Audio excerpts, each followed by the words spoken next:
good day. It is the 7th day of June 2021.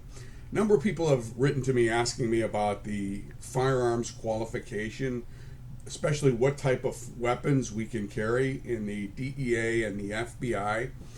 And with this whole topic, firearms qualification, what weapons you can carry, it's interesting in and of itself because there's been a huge evolution from the time I got hired from 1985 to the present.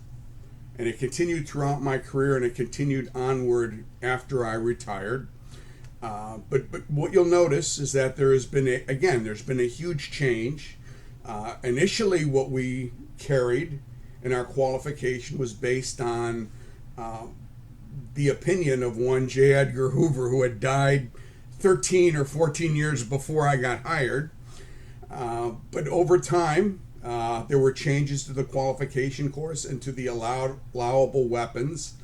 And to this day, right now, it's almost been a complete change, not just in the weapons that can be carried, but also in the qualification course. We've gone from a marksmanship training course to a combat course for qualifications. But one thing that they both have in common, if you were to go back to the 1985 revolver course to the modern day semi-automatic pistol qualification course, they are the most difficult qualification courses in any agency. So what I'm going to do is show a little slideshow, which I think is necessary when you have something that's this kind of complicated. It's not complicated, it's interesting. And one thing everyone will have to do, no matter what agency you join, you're going to have to be able to qualify with your weapon. So hopefully this is going to be a little bit enlightening, so stay tuned and watch this very brief but informative slideshow. Okay, so what I'm going to look at now is the changes in firearms and qualifications from 1930s to present. 1930s being the starting point, because that's when the FBI was first authorized to carry firearms. And when I was hired, and from the 1930s up until 1980s, mid-80s, the standard issue was the 38 357 Smith & Wesson Model 65 in stainless steel.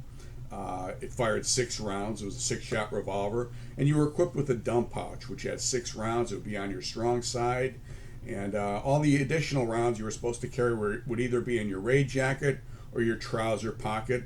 But a lot of people didn't carry any spare rounds at all in real life. Now, this was the firearms course, again, devised in 1930s. It was the most complicated revolver marksmanship course in the world, as far as I know. It was 60 rounds, began at the 60-yard line. You would then run to 50 yards, get into a prone, fire 6 rounds, reload, holster, run to 25 yards, and then fire 18 rounds with a barricade, 6, 6, and 6. 6 strong, 6 over the top, 6 weak side. That's the end of the first string of fire. It took 3 minutes. From there, you'd go to the second string of fire, which is you'd run to the 15-yard line, fire 12 rounds, 6 dump, reload, fire 6, all in 30 seconds. Then the third string, you'd run to the 7-yard line or move quickly to the 7-yard line, draw and fire 6, dump, reload, and 6, all in 20 seconds, 12 rounds. The fourth string, go to the 7-yard line, draw and fire 2 rounds in 5 seconds, and then from the ready, which is having your pistol out, every time the target would face, you'd have 3 seconds to fire 2 rounds. And then the last string, you'd go to the 5-yard line, the target would face, you'd walk toward it, and in 3 seconds, you'd empty your weapon. And that was the standard, and even when they switched to semi-automatics, this basically continued to be the standard. They revised it slightly, but this was it. Now, special issues, again, using the revolver, it's a 12-pound trigger pull. The dump pouch carries 6 rounds, no reloader. You carried your loose rounds in the pocket. Now, what happened? A couple of things. 1986, you have the Miami shootout. FBI group in Miami makes a felony car stop on 2 suspected bank robbers. One of the robbers fires over 100 shots, killing 2 agents, critically wounding several others. Well, they studied this shootout in greater detail than any shootout in history. And what are the lessons they learned? Number one, they deemed that the revolver was obsolete. Secondly, and this may not be the correct one, that the 38 and 9mm were deemed not effective against a motivated and trained opponent. The third, I have no problem with this, semi-automatic rifles and pistols were provided. And here's the fourth. And again, the second and the fourth are questionable. A new caliber would be adopted for handguns. Now let's look as to why the second and fourth. And I'm going to put lessons learned with a question mark.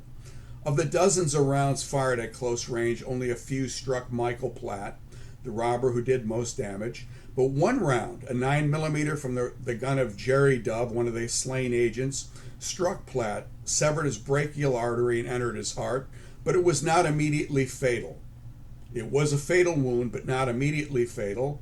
And the reviewers determined that the failure was in a failure of weapons, a failure of equipment, not a failure of combat marksmanship. I mean, but was it? But was it? Okay. Again, hundreds of rounds were fired, dozens of rounds were fired by the FBI. Most of them missed. Okay, most missed. So was it? Well, here's what the FBI did. They began looking at other calibers, immediately ruled out the .45, first adopted a 10mm, a newly manufactured round for the FBI alone. It didn't work out. The third thing the gun industry did, they invented another round, a .40 caliber. Okay, these were inventions just from this one shootout, principally. So they adopted the .40 caliber, and by the mid-90s, all of us in law enforcement had a .40 caliber Glock 24, and by the early 2000s, all of law enforcement in the U.S. had this, and the result was billions of dollars of expenditures for new pistols, new ammunition, new training. But was this really the answer? And again, the training course and the qualification course largely remain the same. Okay, but in 2013, changes cometh. Number one, a new qualification course was established. Number one, they had determined that police officers in general fired their weapons most often at suspects from 1 to 5 yards. Anything beyond that was an outlier. Number two, they determined that rapid firing at close range was much more important and relevant than slower firing at a longer range.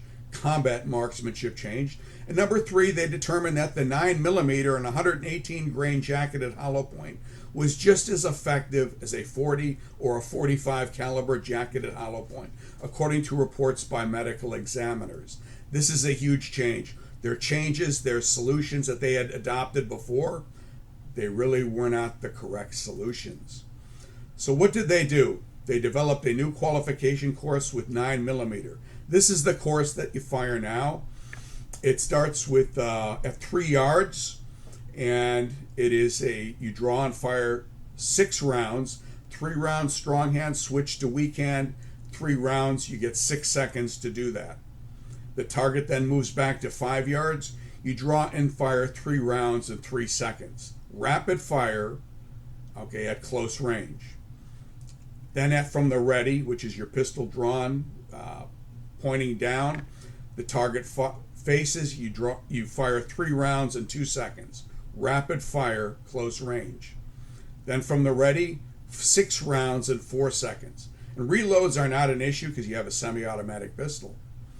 Then the target moves back to 7 yards. And from this, you draw and fire 5 rounds in 5 seconds, which is plenty of time because you have a big cue target. It's a big target. It's hard to miss.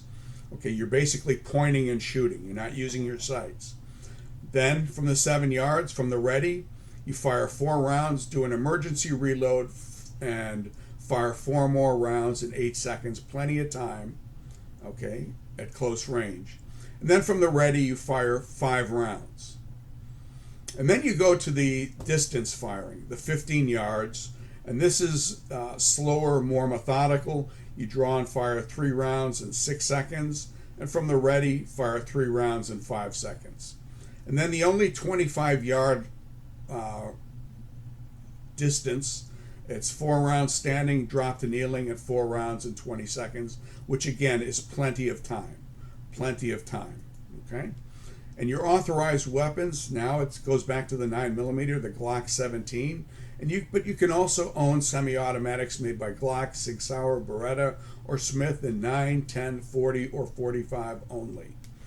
You can still carry a revolver in 38 caliber only, made by Smith & Wesson only. And the Rock River M16 rifle is available for those who want one, fires both semi and full auto. So there you have it. The qualification has gone from difficult to difficult.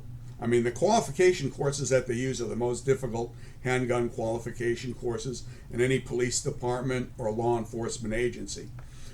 The difference is they've decided, wisely, I think, that the problem was not in the 1986 shootout, and in all of these shootouts since, it really is not failure of the weapon, it's failure of marksmanship.